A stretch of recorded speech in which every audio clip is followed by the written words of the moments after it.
Dear students, अस्सलाम वालेकुम। बेटा लास्ट हमने इसका जो लेक्चर नंबर 1 लिया था उसमें हमने एनर्जी की 3 अक़साम पढ़ी थी। अब आगे मज़ीद चौथी किस्म आ जाती है केमिकल एनर्जी। केमिकल एनर्जी जो बेसिकली ये मुख्तलिफ जो केमिकल रिएक्शंस वक़ूअ पज़ीर होती हैं उनके नतीजे में जो एनर्जी खारिज होती है उसे केमिकल एनर्जी कहते हैं।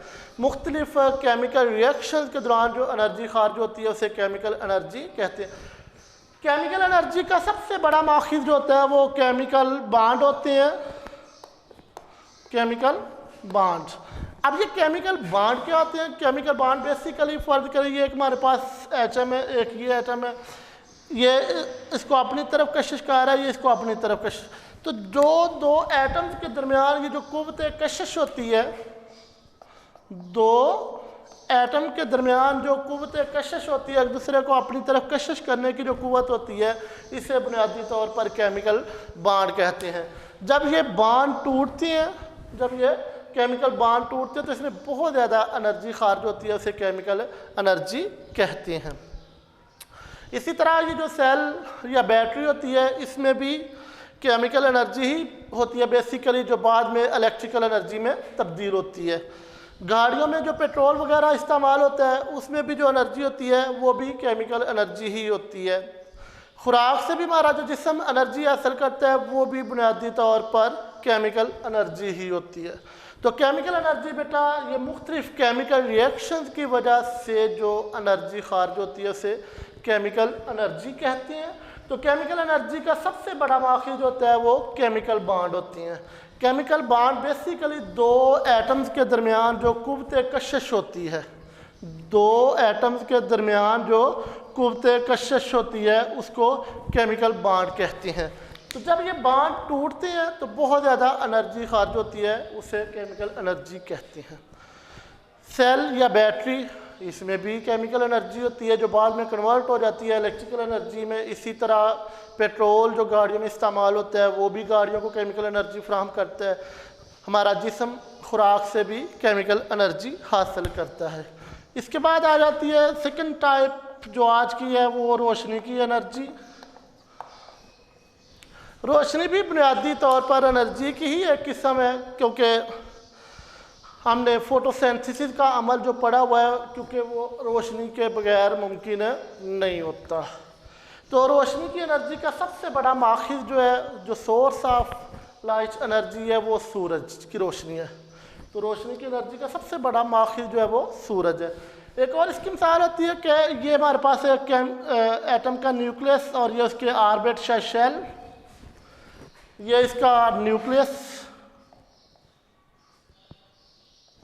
और ये इसके ऑर्बिट या इनको शेल या मदार भी कहते हैं। ये एटम का न्यूक्लियस है, ये जो गोल दायरे जो सर्कल्स हैं इनको ऑर्बिट शेल या मदार कहते हैं। इसमें इलेक्ट्रॉन गर्दिश कर रहे होती हैं, इनमें इलेक्ट्रॉन गर्दिश कर रहे होते हैं। अब क्योंकि इसका ऑर्बिट बड़ा है तो इसमें गर्दिश करने वाला जो इलेक्ट्रॉन है उसकी रफ्तार ज़्यादा होती है। तो रफ्तार ज़्यादा होने का मतलब है उसकी काइनेटिक एनर्जी ज़्यादा होती है, क्योंकि लास्ट टॉपिक में हमने पढ़ा था कि काइनेटिक एनर्जी का इंहिसार दो चीज़ों पर होता है, नंबर 1 मास और नंबर 2 स्पीड। जिसका मास या स्पीड ज़्यादा होगी उसकी काइनेटिक एनर्जी भी ज़्यादा, क्योंकि इसकी स्पीड ज़्यादा होती है इसकी काइनेटिक एनर्जी ज़्यादा होती है, इनकी स्पीड इनके मुकाबले में कम होती है तो इनकी एनर्जी भी कम होती है। अब ये जो ऑर्बिट है ये ज़्यादा एनर्जी वाला है, तो ज़्यादा एनर्जी वाले ऑर्बिट में जो मूव करने वाला इलेक्ट्रॉन जब कम एनर्जी वाले ऑर्बिट में जंप करता है तो वो अज़ाफ़ी एनर्जी जो है वो रोशनी की सूरत में खारिज कर देता है। उसके बाद आ जाती है इलेक्ट्रिकल एनर्जी।